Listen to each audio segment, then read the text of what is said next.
안녕하세요. 저는 대전에 살고 있는 30대 중반의 미혼 여성입니다. 여러분들은 운명을 믿으시나요?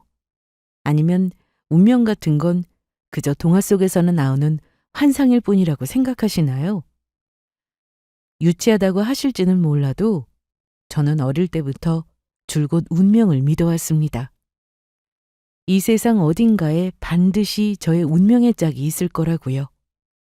그리고 정말 감사하게도 저는 그 운명의 상대를 만날 수 있었습니다. 그 사람을 처음 보자마자 아, 내가 찾던 사람이구나 싶은 생각이 들었었거든요. 저는 그 사람과 연애를 했고 시간이 흘러 결혼까지도 앞두고 있었습니다. 하지만 운명의 상대라고 해서 반드시 결실을 맺을 수 있다는 이야기는 아니더라고요. 저희는 상견례를 하던 날 바로 파혼을 했습니다. 아직도 그날 있었던 일만 생각하면 저도 모르게 심장박동이 빨라질 정도로 기가 막힌 이유였죠. 한편으로는 그런 생각도 해보고는 합니다. 결국 우리의 인연이 그렇게 끝나버린 걸 보면 어쩌면 그 사람이 제 운명이 아니었을 수도 있다고요. 지금부터 여러분께 그 이야기를 들려드릴까 합니다. 저는 2년 전 남자친구와 친한 친구의 결혼식장에서 처음으로 만났습니다. 각자 신부와 신랑 상대편의 하객으로 참석해서요. 결혼하는 친구는 저에게 고등학교 동창이었죠. 당시에는 아직 결혼식장에서도 마스크를 쓰고 있었을 때였습니다. 그래서 처음에는 그 사람의 얼굴도 잘 몰랐었죠. 마스크를 벗고 얼굴을 자세히 보게 된 건 결혼식이 끝난 뒤 밥을 먹으러 뷔페로 이동을 했을 때였습니다. 그 사람이 제 바로 맞은편에 앉았었거든요. 10인석 테이블에 그 사람 일행과 제 일행이 각각 5명씩 앉아 있었는데 공교롭게도 저와 남자친구는 각 일행의 가장 끝자리였습니다. 아무래도 맞은편에 모르는 사람이 앉아 있으면 한 번 정도는 눈길이 가게 되어 있잖아요. 음식을 가져온 그 사람이 자리에 앉자마자 마스크를 벗는데 저는 그 순간 머리에 종이 땡 하고 울리는 느낌이었습니다. 만화에서 보면 꼭 남녀 주인공이 처음 만날 때 종이 울리던데 그게 만화적 효과가 아니었다는 걸 저는 그때서야 알게 되었죠. 솔직히 말하면 너무 제 이상형처럼 생겼더라고요. 객관적으로 너무 조각 같은 미남은 아니었지만 제가 평소에 좋아하는 스타일대로 눈웃음이 무척이나 귀엽고 선하게 생긴 인상이었어요.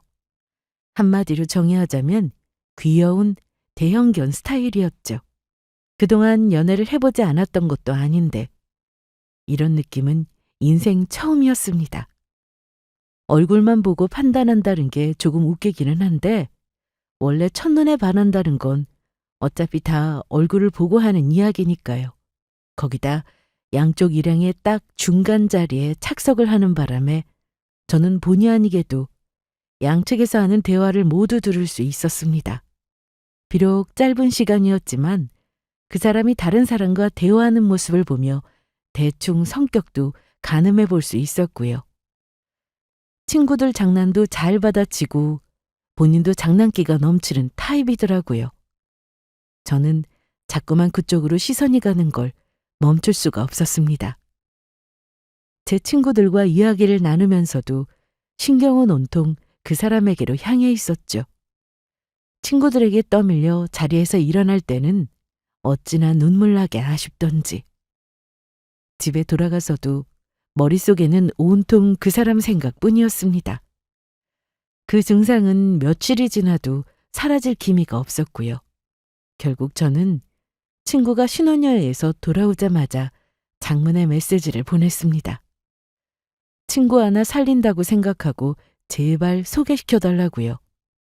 메시지를 보낸 지 1분도 안 돼서 바로 친구에게서 전화가 오더라고요. 야, 김수정, 너 진심이야? 진짜로 소개해달라고? 진짜라니까. 장문의 메시지에서 내 진심이 느껴지지 않았냐고. 너가 이러는 게 낯설어서 그렇지. 평소에는 소개팅 시켜준다고 해도 싫다고 난리를 치더니? 그게 다 내 이상형을 만나려고 그린 큰 그림이었던 것 같아. 미쳤나 봐, 진짜. 얘 왜 이렇게 웃겨? 그 남자 이름이 뭐라고? 내가 신랑한테 물어볼게.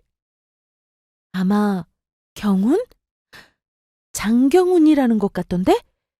경운인지 경훈인지 정확하게는 모르겠네. 저는 테이블 너머에서 들었던 그 사람의 이름을 얼른 불러주었습니다.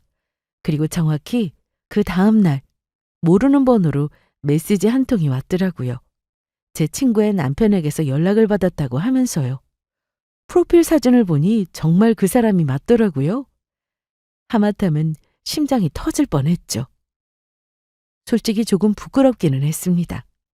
그래도 제가 여자인데 먼저 첫눈에 반했다며 연락처를 물어봐 달라고 했다는 게요. 그래도 용기를 내지 않으면 기회조차도 없는 것 아니겠어요? 저는 애써 아무렇지 않은 척하면서 짧게 이야기를 나누었고 그 주 주말에 드디어 소개팅을 나가게 되었습니다. 좋았지만 한편으로는 또 힘들기도 했어요. 조금만 방심하면 저도 모르게 한바구음을 짓고 있는 저를 자제하는 일이요. 너무 좋아하는 티를 내면 오히려 상대방이 당황해할까 봐 숨기려고 했는데 그게 다 마음처럼 되는 건 아니더라고요. 거기다 저는 생각이나 기분이 얼굴에 고스란히 드러나는 타입이라서 더 어려웠습니다. 저 때문에 많이 놀라셨죠? 많이는 아니고 조금이요? 근데 저한테도 이런 일이 생기는구나 싶더라고요. 여자들이 번호 물어보는 일 많으셨을 것 같은데. 정말 맹세하는데 한 번도 없었습니다. 살면서 수정 씨가 처음이에요. 적당히 겸손을 떨 줄 아는 것도 마음에 들더라고요. 여자가 번호를 물어보는 일은 처음일지 몰라도 항상 인기가 많은 타입이었다고 들었거든요. 저희는 질문을 주고받으면서 그날 서로 많은 이야기를 나눴습니다. 뜻밖에도 저희는 생활 패턴이나 관심사가 무척이나 비슷하더라고요. 사람 많은 곳에 가면 기빨려 하는 집돌이 집순이 스타일인 것도 그랬고 주말 중 하루는 꼭 집에서 쉬면서 재충전을 해야 하는 것도 그랬습니다. 술은 한 모금도 못 마셨고 거의 매일 책 읽는 걸 좋아했으며 제일 좋아하는 음식은 매콤한 마라샹궈였어요. 시즌 중에는 해외 축구 보는 걸 좋아했는데 그 사람도 그렇다고 하더라고요. 마침 응원팀도 같았습니다. 들을수록 너무 신기하기만 했죠. 이렇게 잘 맞는 사람을 또 만날 수가 있을까 싶을 정도였습니다. 한편으로는 사귀지 못한다고 해도 친구로라도 지낼 수 있었으면 좋겠다 싶었고요. 그런데 웬걸. 그 사람도 저를 보며 정확히 똑같은 느낌을 받았다고 하더라고요. 나중에 고백한 사실이었지만요. 그리고 정확히 3번째 만남을 끝내던 그날 저희는 썸 타는 사이를 청산하고 데이트를 시작하는 연인이 되었습니다. 남자친구는 외적으로도 잘났고 본인이 잘난 걸 본인도 알고 있었습니다. 연애를 하면 두 사람 중에 더 좋아하는 쪽이 을이라던데 그런 관점에서 보자면 저희는 누가 봐도 제 쪽이 을이었죠. 만남의 시작부터 그랬지만 연애를 하는 동안에도 내내 제가 더 적극적이었거든요. 데이트를 하자고 조르는 것도 제 쪽이었어요. 평소에 더 많이 배려하는 건 역시 대부분 남자친구보다는 제가 하는 편이었습니다. 약속 시간이나 동선, 하다못해 밥 먹는 메뉴까지도요. 하지만 제 친구들은 모이게만 하면 을의 연애를 하는 제가 이해가 안 된다고 말했습니다. 너 남자친구랑 아직도 안 헤어졌어? 헤어지기는. 요즘 우리 사이 너무 좋은데. 나는 이해가 안 간다 정말. 솔직히 걔가 얼굴 빼고는 볼 게 뭐 있다고. 야, 수정이가 훨씬 아깝지가 않아? 내 말이 네가 그 사람보다 학벌도 좋지 연봉도 훨씬 좋지 심지어 모아놓은 돈까지도 네가 넘사벽으로 많지 않냐? 걔도 나름대로 너한테 잘하기는 하지만 솔직히 네가 들이는 정성에 비하면 세발의 피도 안 되지. 너 괜찮은 사람 충분히 만날 수 있는데 왜 그러고 있어? 물론 제 친구들이 하는 말도 이해가 되지 않는 편은 아니었습니다. 그 이야기들 중에 일정 부분은 저도 인정하고 있는 내용이었고요. 그래도 어쩔 수가 없었습니다. 저라고 저를 더 좋아해주는 사람을 만나서 공주처럼 편한 연애를 하고 싶지 않았겠어요? 하지만 저는 제가 눈이 가야 만나는 타입이었거든요. 꼭 외모만의 문제가 아니라 이유가 뭐가 됐든 저는 상대에게 제가 먼저 끌려야 만날 수 있는 성향이었어요.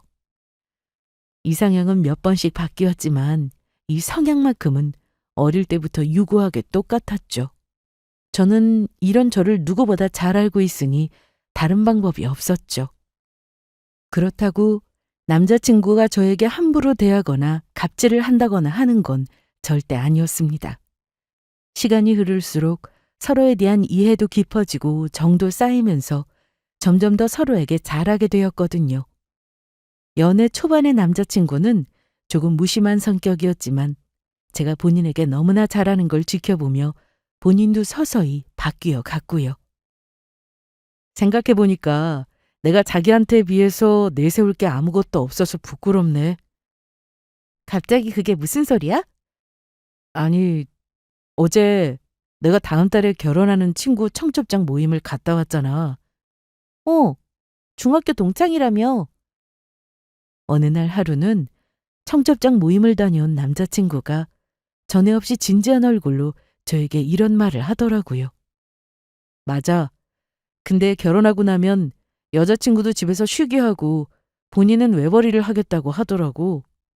여자친구 고생하는 것도 싫고 본인도 충분히 그럴 능력이 된다고. 오, 진짜? 요즘 아무리 잘 벌어도 외벌이 하는 건 싫어하던데. 그러니까. 나도 돈 좀 잘 벌었으면 나중에 자기가 일하기 싫다고 할 때 당장 때려치우고 나와라고 말할 수 있을 텐데. 갑자기 그 생각하니까 자기한테 미안하더라고. 왜? 나는 죽을 때까지 맞벌이를 시켜야 할 것 같아서? 저는 장난처럼 말하며 웃었고 남자친구도 피식 웃으며 대답했죠. 여자친구가 능력이 너무 좋아서 가정주부를 해도 내가 해야 할 것 같더라고. 오, 난 그것도 나쁘지 않은데? 나중에 일하기 싫어지만 말해. 내가 당장 때려치우고 나와! 라고 할 테니까. 남자친구도 제가 본인에 비해서 조건이 훨씬 더 좋은 걸 알고 있었습니다. 능력 좋은 여자친구라며 본인 주변 친구들한테도 늘 자랑하기 바빴고요. 그래서 저희는 주변의 우려와는 다르게 서로 만족하는 연애를 하고 있었죠. 저도 그 사람을 보며 만족했고 그 사람도 저를 보며 자랑스러워했으니까요. 이런 상황에서 제가 조금 더 좋아한다는 것쯤은 큰 문제가 아니었습니다. 심지어 결혼도 제가 먼저 하자고 졸랐죠. 만난 지 딱 1년이 되던 때예요. 사실 조금 이르다고도 느낄 수 있는 시기였지만 저는 마음이 급했습니다. 한시라도 빨리 한 집에서 같이 살면서 매일같이 얼굴을 보고 싶었거든요. 저도 남자친구도 외동이었기 때문에 외롭게 자라기도 했고요. 그래서 얼른 가정을 꾸리고 아기도 여러 명 낳아서 북적거리는 집에서 행복하게 살고 싶었습니다. 그런데 결혼 논의를 본격적으로 하기 전에 내가 먼저 고백해야 할 이야기가 있어. 뭔데? 고백이라고까지 하니까 궁금하네. 갑자기 긴장되는데? 그건 그 사람을 1년간 만나오면서 한 번도 하지 않은 이야기였습니다. 하지만 결혼 결정을 내리기 전에 반드시 들려줘야 하는 이야기였죠. 저는 남자친구를 앞에 앉혀두고 저의 가족사를 풀어놓기 시작했습니다. 사실 우리 엄마가 다리가 많이 불편하셔. 엄마가 20대 때 음주운전 차량에 교통사고를 당하셨거든. 그런 일이 있었어? 너무 놀라셨겠다.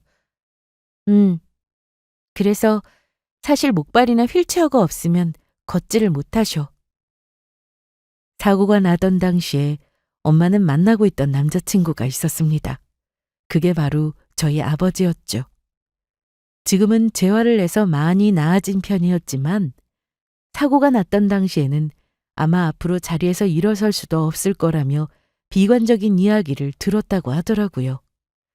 그때는 지금보다 의학기술이나 재활기술 같은 것들이 덜 발달했을 때니 그나마도 살아있는 게 다행이라고 생각하라고 하셨더라고요. 가족들도 똑같은 생각을 하고 있었고요. 하지만 가족은 가족이고 남자친구는 솔직히 말해서 피 한 방울 섞이지 않은 남이잖아요. 엄마는 병상에 누워서 주치의의 그 말을 듣고는 바로 아버지에게 헤어지자는 말을 했다고 하더라고요. 하지만 아버지는 뜻밖에도 완고했습니다. 그럴 일은 없겠지만 혹시라도 영원히 못 걷게 되면 내가 평생 널 업고 다닐게 라고 하셨다고요. 아버지가 그런 말씀을 하셨다는 게 저도 놀라운데 당시에 엄마는 얼마나 놀라우셨겠어요? 그리고는 곧 이런 생각을 하셨다고 했습니다. 지금이야 초반이니까 그런 말을 하지 정말로 엄마가 못 걷게 되면 지쳐서 나가 떨어질 거라고요. 하지만 아버지의 마음은 시간이 흘러도 여전히 그대로였습니다. 아니, 오히려 더 깊어져만 갔죠. 매일같이 학교를 마치기만 하면 곧바로 엄마 병원에 와서 엄마가 재활하는 모습을 함께 지켜보고 옆에서 도왔다고 하더라고요. 그 정성에 하늘도 감동했는지 엄마는 원래 하반신마비에 가까웠던 몸에서 이제는 기구에 지탱해서 스스로 움직일 수 있는 정도까지 회복이 되셨고요. 시간이 한참 지난 지금은 일상생활을 하는데 거의 지장이 없으신 편이었습니다. 그리고 두 분은 몇 년 뒤 결혼을 하셨죠. 아버지와 엄마는 지금도 어디를 가기만 하면 서로 손을 꼭 붙들고 다니는 인꼬 부부였습니다. 오죽했으면 제가 그렇게 너무 다정하게 손잡고 다니면 재혼 부부나 불륜 커플인 줄 안다고 농담을 할 정도였어요.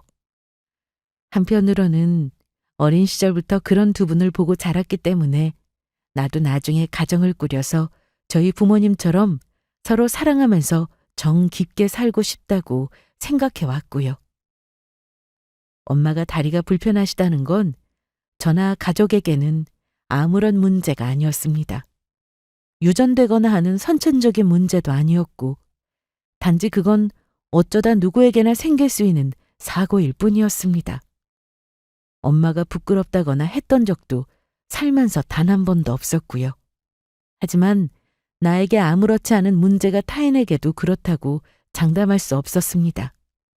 엄마도 그 점을 걱정하시면서 나중에 결혼할 사람을 만나거든 꼭 미리 이 말을 해야 한다고 당부하셨죠. 본인이 자식이 결혼하는데 걸림돌이 될까봐 걱정도 많이 하시면서요. 어쨌든 저는 엄마의 말대로 미리 이 사실을 밝혔습니다. 그런데 그게 뭐가 문제야? 어머님이 다리가 불편하신 거랑 우리 결혼이랑은 아무 상관도 없잖아. 나도 그렇게 생각하는데 그래도 혹시나 자기나 자기 가족들이 싫어할 수도 있으니까. 에이, 무슨 말이야 그게. 나는 전혀 상관없어. 우리 식구들도 마찬가지일 거고. 그래도 집에 가서 이 말씀 꼭 드리고 한번 여쭤봐. 혹시 모르는 일이니까. 그리고 우리 엄마한테는 이게 조심스러운 부분이라서 그래. 걱정 안 해도 돼. 내가 다 알아서 할게. 나는 또 무슨 큰일이라도 있나 싶었잖아.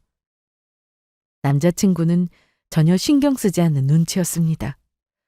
저는 남자친구에게 다시 잘 생각하라며 재차 당부했지만 자기가 알아서 할 테니 그 문제는 신경 쓰지 말라며 대수롭지 않게 넘기더라고요. 일주일쯤 지나 제가 다시 어떻게 됐냐고 말씀은 드린 거냐고 물어봤을 때도 그 사람에게서는 똑같은 답변이 돌아왔습니다. 부모님한테 말씀드렸고 별로 신경을 안 쓰시더라고요. 다행이다 싶었죠. 그렇게 저희는 결혼 준비를 시작하기로 했습니다. 남자친구도 제가 그랬던 것처럼 그동안은 하지 않았던 본인의 가족 이야기를 꺼냈습니다. 아버지는 사업을 하시는데 항상 바쁘시고 어머니는 본인 어릴 때부터 아들밖에 모르던 사람이었다고요. 자기 집이랑은 다르게 우리 부모님 사이는 그렇게 좋지 않았어. 성격도 두 분이 많이 다르시고 싸우는 일도 많으셨거든. 그랬구나? 어. 어머니는 아버지랑 사이가 안 좋아서 그런지 나한테 관심을 더 많이 쏟으셨어. 어릴 때부터 솔직히 조금 유난스럽기는 하셨지. 지금도 당신 아들이 제일 잘난 줄 아신다니까. 남편과 사이가 좋지 않아서 아들에게 관심이 많은 시어머니. 솔직히 여기까지 들었을 때는 조금 흠칫하는 부분도 없지 않아 있었습니다. 누가 들어도 절대로 긍정적인 신호는 아닌 것 같았거든요. 하지만 본인 자식이 제일 귀하고 세상에서 최고라고 생각하는 거야 저희 집도 다르지 않았으니까. 그냥 저 집은 어머니 표현이 조금 더 적극적이신 건 아닐까라고 생각하며 애써 긍정적으로 넘기기로 했습니다. 저희 집에 인사를 먼저 드리고 나서 남자친구네 인사를 드리러 가기 전 그 사이에 저희는 예식장 투어 일정이 잡혀가게 되었습니다. 그런데 이게 웬일인지 이미 예약이 다 찼다면서 내년에 결혼하려면 나무놀이 몇 개 없다는 겁니다. 저희가 생각했던 날짜도 아니었고 심지어 예식 시간도 4시, 5시, 그것도 아니면 오전 10시 이런 시간들 뿐이었습니다. 난감하더라고요. 나중에 취소해도 되니까 일단 예약부터 먼저 잡으라는 업체 관계자의 말에 저희는 어쩔 수 없이 그 자리에서 예식장부터 예약을 했어요. 그리고 남자친구네에 인사를 드리러 갔는데 아니라 다를까 양가 부모님께 허락도 구하지 않고 저희끼리 먼저 결정한 것에 조금 화가 나셨다고 하더라고요.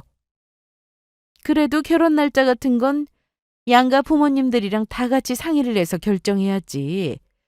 너희끼리 덜렁청해서 와버리면 어떡하니? 죄송해요. 말씀드렸잖아요. 그나마 남아있던 예식장 자리도 내일이면 또 없다고 하도 재촉을 해대서요. 다른 사람들도 일단 빈자리에 급하게 예약부터 하고 결정한대요. 취소해도 되고요. 참, 예식장까지 잡아두고 인사를 하러 왔는데 여기서 반대해서 뭘 하니? 너무 저희끼리 정해버려서 죄송해요. 됐다. 죄송할 게 뭐가 있어. 다른 것도 아니고 결혼하려고 그런 건데. 잘했다. 주변에 보니까 요즘 부모가 간섭할 필요도 없이 애들끼리 알아서 잘 결정하더라고. 예비 시어머니는 여전히 못마땅한 표정이셨지만 예비 시아버지는 오히려 잘했다고 하시더라고요. 제가 민망해할까봐 하시는 말씀 같기도 했지만요. 그런데 아직 만난 지도 1년밖에 안 됐다며? 너무 결혼이 이른 거 아니니? 이르긴 뭐가 일러. 나이가 33인데. 당연히 이르지. 요즘 누가 33에 결혼을 해. 다른 집 자식들 보니까 못해도 35은 넘겨서 결혼하더만. 거의 쓸데없는 소리 하지 말고 장가 간다고 할 때 얼른 보내주는 게 맞아. 그러다 나중에 40줄이나 돼서도 안 간다고 하면 어쩌려고 그래? 33이면 지금 기준으로 따졌을 때 너무 이르지도 늦지도 않은 그냥 적당한 나이라고 생각했는데 아무래도 예비 시어머니는 아들이 일찍 결혼하는 것이 섭섭하신 모양이었습니다. 이런 반응을 예상했다는 듯 남자친구는 그저 옆에서 웃고만 있더라고요. 그렇게 두 분이 한참을 투닥거리시더니 나중에는 이야기의 흐름이 예비 시어머니의 아들 자랑으로 이어졌습니다. 우리 경원이가 어릴 때부터 인물 하나는 어디 가서 빠진 적이 없어요. 잘생겼다고 연예인 소속사에서 데뷔시키라고 명함도 주고 갔다니까? 너 그 얘기 했어? 어머, 정말이에요? 언제적 이야기를 하고 그러세요. 명함이야 그냥 대충 뿌리는 거지. 대충 뿌리기는? 그럼 옆집에 민석이는 왜 못 받았어? 너랑 맨날 같이 붙여 다녔는데. 걔는 쏙 빼고 너한테만 주고 갔잖아. 그날 저는 그곳에서 남자친구의 어릴 때 일화들을 많이 들을 수 있었는데 예비 시어머니 말씀하시는 걸 들어보면 거의 어린 시절이 톱스타급이었습니다. 학교 다닐 때 좋다고 따라다니던 여자애들이 몇 명이고 생일이나 발렌타인데이 같은 날마다 선물을 얼마나 많이 받았는지 같은 이야기들이 끝도 없이 쏟아져 나왔습니다. 처음에는 신기했는데 나중에는 그냥 조금 웃기더라고요. 말씀하시는 게 거의 소녀팬 같은 느낌이었거든요. 처음 만난 제 앞에서도 저렇게 자랑하실 정도이니 평소에 아들 사랑이 얼마나 지극한지는 말을 안 해도 알 것 같더라고요. 제가 열심히 맞장구를 치자 그때부터 예비 시어머니의 기분은 조금씩 풀리기 시작하셨습니다.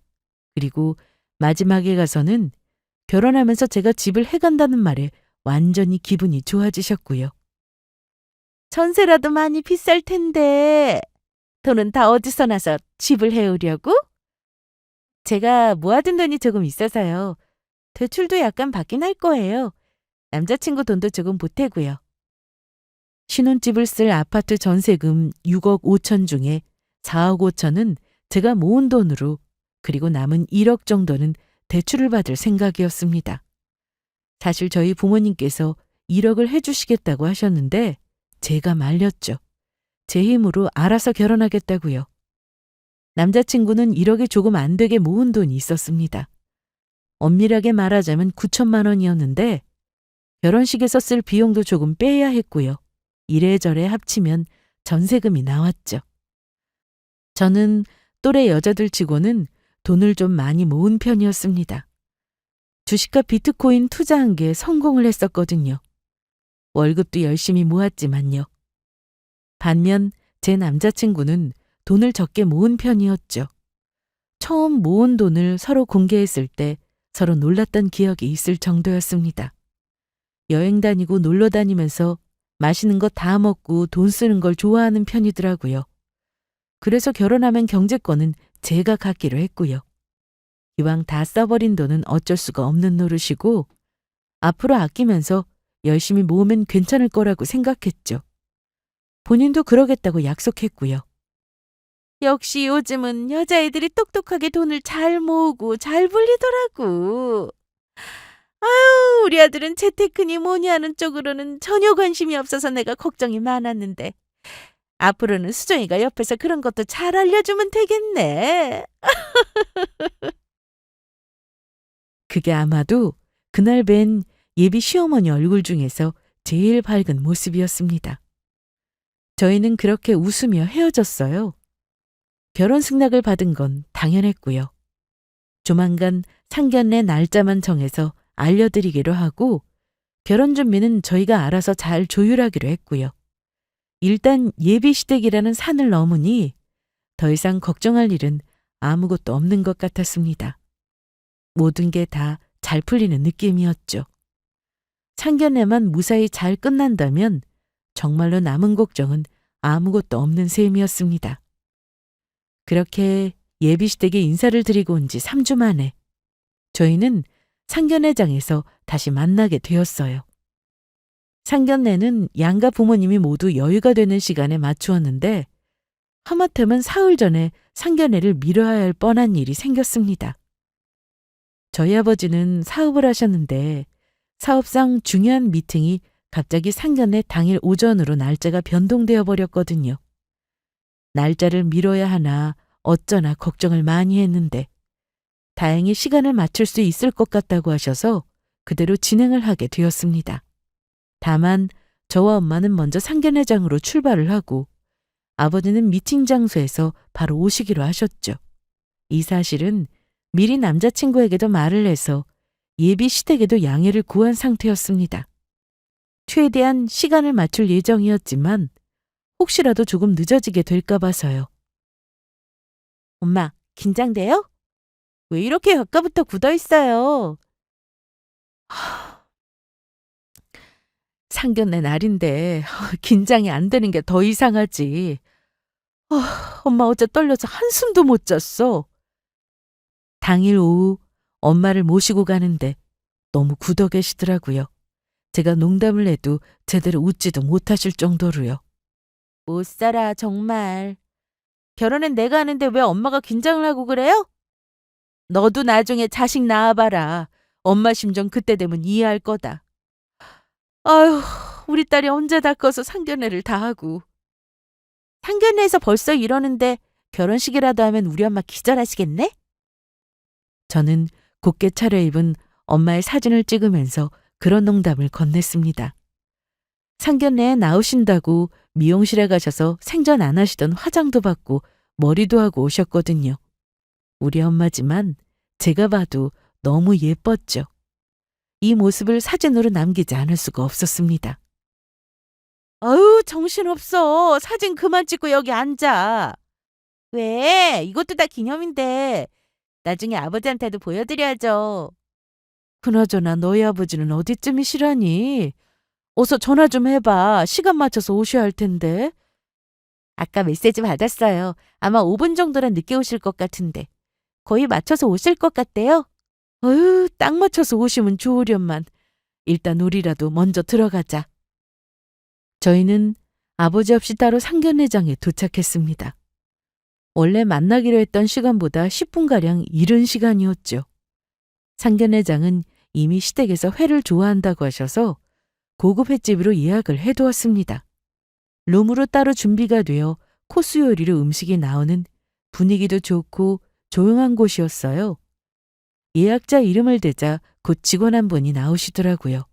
저는 엄마의 휠체어를 끌고 안내를 해주시는 직원을 따라 룸으로 향했습니다. 그리고 드디어 문을 열었죠. 안녕하세요. 아, 오셨네요.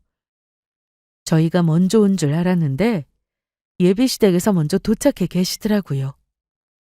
제가 웃으면서 인사를 드렸고 남자친구도 얼른 자리에서 일어나 다가왔습니다. 직원은 곧 음식을 내오겠다며 문을 닫고 나갔고 저희 엄마도 예비 시부모님을 향해서 밝게 인사를 하셨어요. 먼저 와 계셨네요. 처음 뵙겠습니다. 수정이 엄마 됩니다. 아니... 그런데 뭔가 분위기가 이상했습니다. 당연히 돌아와야 할 인사가 들려오지 않았거든요. 예비 시어머니는 놀란 얼굴로 짧은 비명 같은 이상한 소리를 뱉으셨고요. 예비 시아버지 쪽도 크게 다르지 않았습니다. 당혹스러운 얼굴이시더라고요. 로마는 순식간에 정적에 휩싸였습니다. 인사가 비명으로 돌아왔다면 당연한 결과였죠. 당혹스럽게는 이쪽도 마찬가지였습니다. 남자친구도 이 상황이 당황스러웠는지 어쩔 줄을 몰라 하더라고요. 오느라 고생하셨습니다. 처음 뵙겠습니다. 아닙니다. 저희가 더 일찍 온다는 게 늦었네요. 몇 초간의 정적 끝에 뒤늦게 예비 시아버지가 헛기침을 하며 인사를 건넸어요. 일단 앉자고 하시면서요. 남자친구가 얼른 배치되어 있는 의자를 하나 뒤로 빼내었어요. 그 빈 공간에 제가 엄마의 휠체어를 밀고 들어간 순간이었죠. 아닙니다. 저희도 방금 도착했습니다.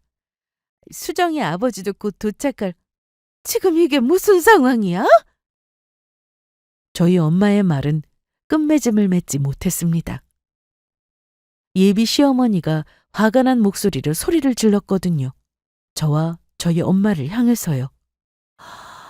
기가 막혀서 정말... 너 왜 우리 집에 왔을 때 너희 엄마가 못 걷는다는 말은 안 했니? 아주 작정하고 속인 거야? 네? 어머니! 문을 열고 들어왔을 때부터 불길했던 저의 예감은 딱 맞아떨어졌습니다. 저희 엄마를 아래 위로 훑어보면서 놀랐을 때부터 알아봤어야 했던 건데 저더러 왜 이 사실을 속였냐면서 소리를 지르시는데 기가 막히더라고요. 당연했죠. 저는 남자친구에게 분명히 저희 엄마 다리가 불편하다는 사실을 똑바로 전달하라고 몇 번을 얘기했었으니까요. 남자친구도 분명히 예비시댁에서 그 문제에 대해서 딱히 신경을 안 쓴다고 대답했었고요. 예비시댁에 인사를 드리러 갔을 때 말씀드리지 않았던 건 당연히 미리 합의된 이야기라도 생각했기 때문이었습니다. 그런데 지금의 그 반응은 생전 처음 듣는 이야기라는 반응이었죠. 저는 바로 남자친구를 돌아봤고 저와 눈이 마주친 남자친구는 주절주절 변명을 하기 시작했습니다. 어머니, 누가 속였다고 그러세요? 제가 말씀드렸었잖아요. 네가 언제 이런 말을 했어? 그냥 여자친구 엄마가 다리가 조금 불편한 정도라고 했지 이렇게 걷지도 못하는 장애인이라는 말은 안 했잖아. 두 사람의 대화를 들어보니 대충 어떻게 된 일인지 짐작이 가더라고요. 그러니까 제 남자친구는 저희 엄마가 보통 사람들에 비해서 아주 조금 다리가 불편한 정도지 보조기구의 도움을 받을 정도의 상태라는 건 전혀 말을 하지 않았던 것이었습니다. 그래 놓고서 저에게는 아무 문제 없다며 큰 소리를 친 거고요.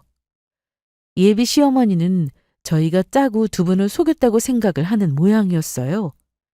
하지만 아무리 그렇다고 해도 지금의 이 반응은 너무 과한 반응이었습니다.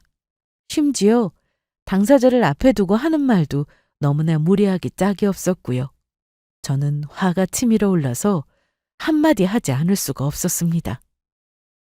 저는 분명히 저희 집 사정에 대해서 정확하게 전달을 하라고 말을 했는데 중간에 빠뜨린 이야기가 있는 것 같습니다. 당황하신 건 이해하는데 말씀이 너무 지나치시네요. 뭐? 말씀이 지나쳐? 기가 막혔어 정말. 그러자 저희 엄마가 옆에서 제 손을 붙드셨어요. 저더러 하지 말라는 의미였죠. 엄마도 대충 지금의 상황을 이해하신 것 같았습니다. 그럴수록 저는 더 화가 났어요. 저희 엄마가 이런 대접을 받아야 할 이유도 전혀 없었고요. 가만 보자. 우리 아들 등쳐먹고 살려는 니들 속셈 모를 줄 알아? 뭐라고요? 그렇지 않고서야 결혼을 하겠다고 설치는 게 말이나 돼? 남의 금쪽같이 귀한 아들 데려다가 장애인 장모 병간호 시키려고 결혼하는 거냐고! 어머니, 그만하세요. 뭐 하는 거야? 그만하고 앉아! 예비 시아버지와 남자친구가 뒤에서 예비 시어머니의 팔을 잡아당기며 말렸지만 그 입을 막기에는 역부족이었습니다. 예비 시어머니의 막말은 계속해서 쏟아졌어요. 심지어 막말의 대상도 저에게만 국한되어 있는 게 아니었습니다. 이제는 당황스러워서 어쩔 줄을 몰라 하는 저희 엄마를 향해서도 표독스럽게 손가락질을 해대기 시작했거든요. 그 애미의 그 딸이라고. 자식 교육을 이따위로 시킨 걸 보니 애미 수준도 알만하네. 양심도 없어요? 내가 그쪽처럼 다리병신이었으면 딸 자식 결혼시킬 생각은 애초에 접었을 거야. 방금 뭐라고 했어요? 말 조심하세요. 거의 눈이 뒤집혀 있더라고요. 아무도 말릴 사람이 없을 정도로요. 저와 본인 어머니 사이에 낀 남자친구는 거의 기절하기 일보 직전이었고 예비 시아버지는 그만하라는 말로 말리기는 했지만 딱히 적극적이지도 않았고 표정도 계속 어두웠습니다. 누가 봐도 우리 집 상황이 마음에 드는 눈치가 전혀 아니었어요. 이 막장 드라마 같은 황당한 상황에 저는 간신히 정신줄을 붙들었습니다. 이제는 엄마를 모시고 나가야겠다는 생각만 들더라고요. 엄마는 금방이라도 울음을 터뜨릴 것 같은 얼굴이셨어요. 바보처럼 한마디도 못하시고요. 저는 남자친구의 손을 뿌리치고 엄마를 밖으로 모시기 위해 휠체어의 손잡이를 잡았습니다. 그리고 그때 거짓말처럼 룸의 문이 활짝 열렸어요. 여보! 아버지! 음식을 가져온 직원인 줄 알았는데 들어온 사람은 바로 저희 아버지였습니다. 아버지는 폭발하기 일보 직전의 얼굴이셨어요. 아마도 문 밖에서 안쪽에서 나는 대화를 다 들으신 모양이었습니다. 아버지는 룸 안으로 성큼성큼 걸어 들어오셨고 저희 엄마의 손을 꼭 붙드셨습니다. 그리고 다음 상황은 누구도 예상하지 못한 것이었어요. 아니, 김 사장님이 여기를... 저 개념 없는 소리를 하는 여자가 누군가 했더니 장 사장 안 식구였군 그래. 이게 어떻게 된... 저희 아버지를 보자마자 예비 시아버지가 기겁을 하면서 자리에서 일어나시더라고요. 알고 보니 두 분은 원래 알던 사이였던 것 같았습니다. 대충 얘기를 들어보니 사업을 하면서 만난 사이이신 것 같았고요. 저희 아버지도 조금은 뜻밖이셨는지 예비 시아버지를 한참 노려보더니 곧 코웃음을 치더라고요. 예비 사돈이 김 사장이실 거라고는 정말 꿈에도 몰랐습니다. 어떻게 이런 우연이 다 있습니까? 사모님이신 줄도 모르고 이거 저희가 큰 실수를 했습니다. 하! 사돈이 나였으면 큰 실수를 한 거고 내가 아니었으면 내 아내는 그렇게 막말을 해도 괜찮은 거였습니까? 아이고, 아니죠. 무슨 그런 말씀을. 당연히 아닙니다. 예비 시아버지의 태도는 이제 완전히 돌변한 상태였습니다. 정말 이제 어쩔 줄 몰라 하면서 저희 아버지와 엄마 눈치를 보더라고요. 그러자 상황을 옆에서 보고 있던 예비 시어머니가 다시 입을 열었습니다. 예비 사돈은 무슨 놈의 예비 사돈이야! 누가 이 결혼을 시킨다고 그래! 이 사람이 그래도 입 다물고 얼른 사모님께 사과드리지 못해? 사과를 내가 왜 해야 돼? 탈이 병신인 거 속이고 나온 건 저쪽인데 왜 내가 사과를 해야 하냐고! 그 입 안 닥쳐! 그 순간 예비 시아버지 입에서 룸이 쩌렁쩌렁 울리도록 커다란 욕설이 터져나왔습니다. 듣는 저희도 깜짝 놀랄 정도로요.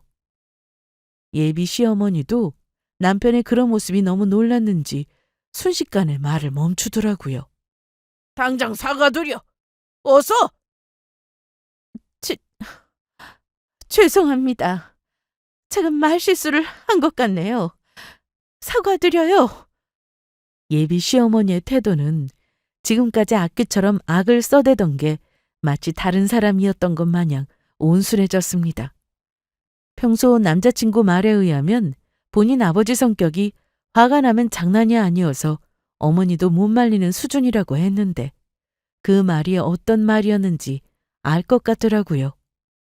예비 시어머니도 찔끔 놀란 나머지 저희 엄마를 향해 마지못해 사과를 할 정도였어요. 그게 진심이든 아니든 간에 어쨌거나 태도만은 더없이 공손했죠. 아이고, 이게 대체 다 무슨 난리인지 서로 별것도 아닌 일로 너무 큰 오해가 있었던 것 같습니다. 저희가 다시 사과드리겠습니다. 노여움 푸십시오, 김 사장님. 엎드려 절받기도 아닌 사과를 받고 나자 예비 시아버지는 어색하게 웃으면서 분위기를 환기시키기 위해 애를 썼습니다. 하지만 이미 너무 늦어버린 이유였어요. 이제 와서 몇 마디 말로 돌이키기에는 너무 멀리 와버리고 만 거죠. 아직도 그 사실을 모르는 건 본인뿐이었습니다. 저는 쏜웃음을 지었어요. 이렇게까지 태도가 달라질 수가 있나 싶더라고요. 됐습니다. 금쪽 같은 아들을 장모 병건호에 쓰면 되나? 이 결혼은 없던 일로 합시다. 김 사장님! 참, 그리고 피차 얼굴 보면 불쾌한 일만 떠오르지 않겠습니까? 앞으로는 보는 일 없도록 합시다. 잠시만요, 김 사장님. 이렇게 가시면 김 사장님! 아버지는 그 말을 끝으로 엄마의 휠체어를 밀고 밖으로 나가버리셨어요. 저도 곧장 뒤를 따라 나왔고요. 너무 당황한 예비 시아버지와 남자친구가 주차장까지 달려나왔지만 아버지의 반응은 차갑기 그지없었습니다. 그날 집으로 돌아오자 저는 잡아둔 예식장과 다른 예약들을 모조리 취소했습니다. 남자친구가 계속 울면서 전화를 했지만 저는 해줄 말이 없었어요. 남은 할 말이 있다면 그저 저희 부모님한테 죄송하다는 말뿐이었죠. 엄마, 아버지, 너무 죄송해요. 저 때문에 괜히 이런 일까지 겪으시고. 아니다, 네가 무슨 잘못이 있어. 그런데 수정아, 엄마는 괜찮으니까 혹시라도 네가 아직 결혼을 하고 싶다고 하면 저 결혼할 생각 없어요. 이 난리가 났는데 무슨 결혼이에요? 엄마는 괜찮아. 사과도 이미 받았고 너만 괜찮으면 그냥 결혼해도 돼. 엄마는 그런 수모를 겪으시고도 괜히 본인 때문에 제 결혼이 끝난 걸까봐 너무 마음 아파하셨어요. 그리고 본인은 괜찮다고 거듭 말씀하시더라고요. 아버지 생각은 다르다. 엄마 말 들을 곳 없고 당장 파혼해라. 하나를 보면 열을 난다고 그 집 수준을 보니 상종 못할 집안이다. 여보, 앞으로 시댁이랍시고 그 집 옆에 내 계속 봐야 할 건 수정이야. 당신도 쓸데없는 생각하지 말아요. 엄마 말이라면 뭐가 됐든 다 맞다고 하시는 분이신데 이번만큼은 달랐습니다. 아버지가 거의 처음으로 엄마 말에 반대를 하셨거든요. 저도 아버지의 말씀에 동의했습니다. 그 난리를 쳤는데 어떻게 결혼을 할 생각을 할 수 있겠어요? 남은 정도 이미 다 떨어진 후였죠. 나중에 사정을 들어보니 예비 시아버지는 저희 아버지 회사에 중요한 부품을 납품하고 있었더라고요. 아버지는 고압 세척기와 고압 청소 장비를 제조하는 사업을 하고 계셨습니다. 예비 시아버지의 회사는 그 제품에 들어가는 핵심 부품인 노즐을 공급하는 업체였고요. 공교롭게도 얼마 후면 계약이 만료되어서 재계약에 들어가려고 했다고 하더라고요. 재계약을 앞두고 예비 시아버지는 계속해서 저희 아버지에게 주문 규모를 늘려달라며 요청을 하고 있던 참이었고요. 계약 기간도 훨씬 길게 잡을 예정이라고 했는데 그 중대한 일을 코앞에 두고서 오늘 같은 이런 일이 발생했으니 당연히 기겁하지 않았겠어요? 다시는 보지 말자는 아버지의 마지막 말이 이제야 이해가 가더라고요. 순식간에 많은 일이 생겼습니다.